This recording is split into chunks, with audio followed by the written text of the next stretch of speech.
Many of us survived the lockdowns and the pandemic in general thanks to Netflix and other movie streaming services.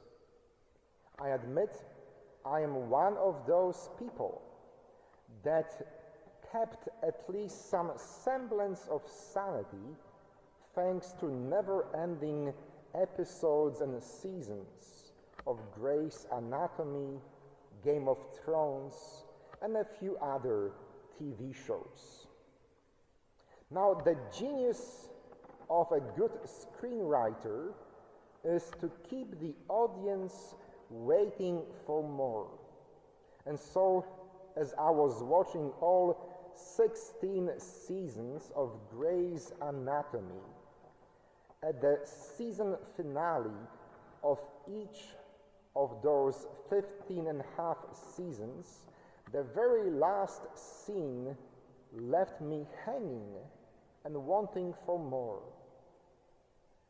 The very last scene of the last episode of each season usually poses a question.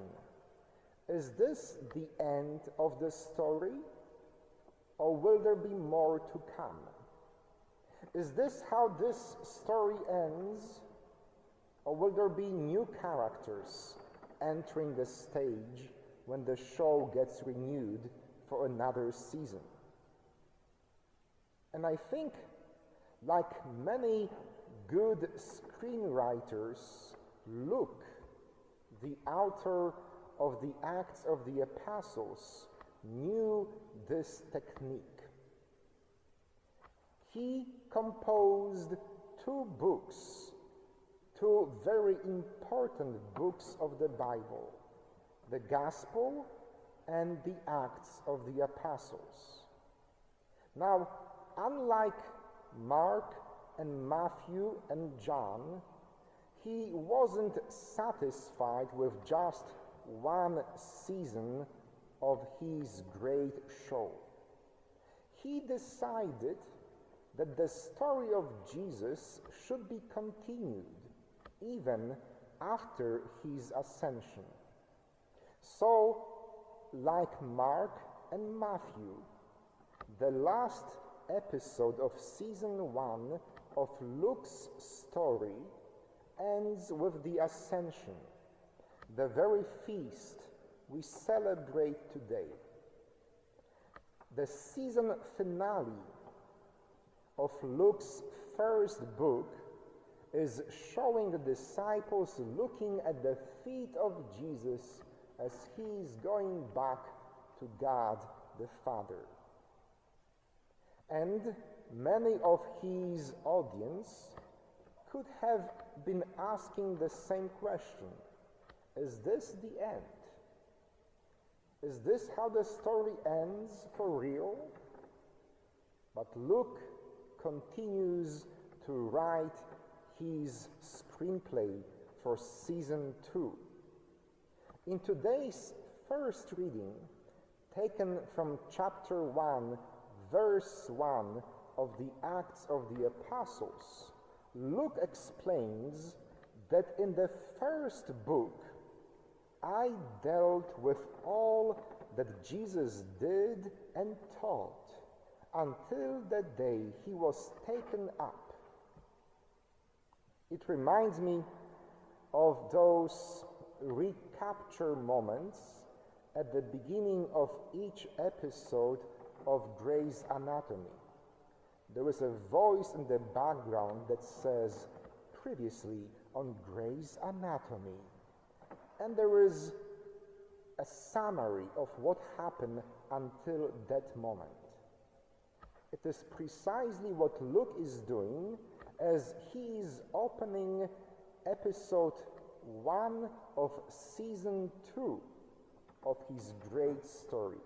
He says, in season 1, we have witnessed all that Jesus did until the day of the Ascension.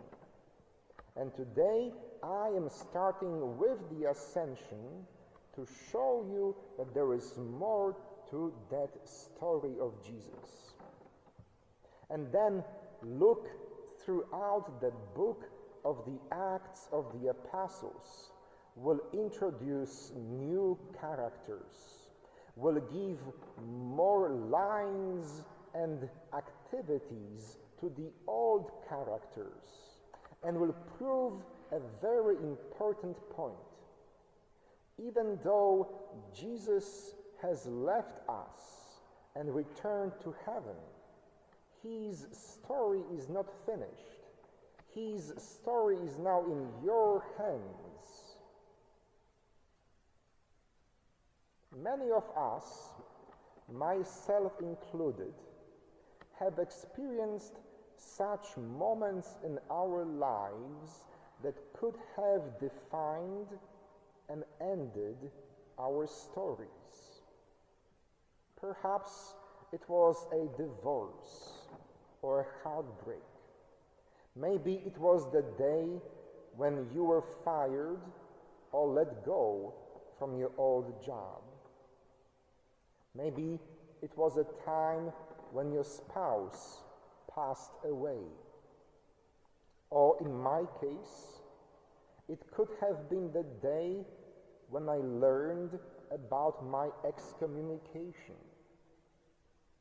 All those events could be the end of our stories. A divorce, a death of a spouse, or becoming unemployed has the power to define us forever.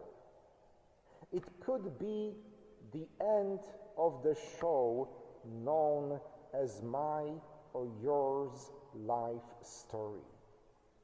But it doesn't have to be. Luke is telling us today that these life-defining moments can be the end, or they can be a beginning of a new story with you reinventing yourself, with you taking responsibility in a new, fresh way for your life. The Feast of the Ascension is the feast of the beginning and the end. It is the feast when Jesus' story could have ended, but instead it is being continued from generation to generation all the way to you and me. My friends, the story of our lives is literally in our hands. We can allow our past experiences to define us and just give up and say, this show is over. There is no more episodes to come. Or, like St. Luke, we can make a choice to keep writing the fascinating story of my life. We can choose to take ownership of our stories and of our lives. If it wasn't for the Ascension, my guess is that the disciples would never have become powerful preachers and witnesses to the power of the resurrection. If it wasn't for you losing your job, getting divorced, or what the heck, getting excommunicated, you and I would not have the chance to reinvent and redefine what it means to walk in my shoes and to create new episodes, new seasons of the fascinating story of our life. I invite all of you, as we reflect on the ascension of Christ, to welcome challenges not as the last pages of the book, but as an invitation to new chapter, new story. I invite all of you to write the story of your life, of your journey of faith, every single day of our lives, no matter what.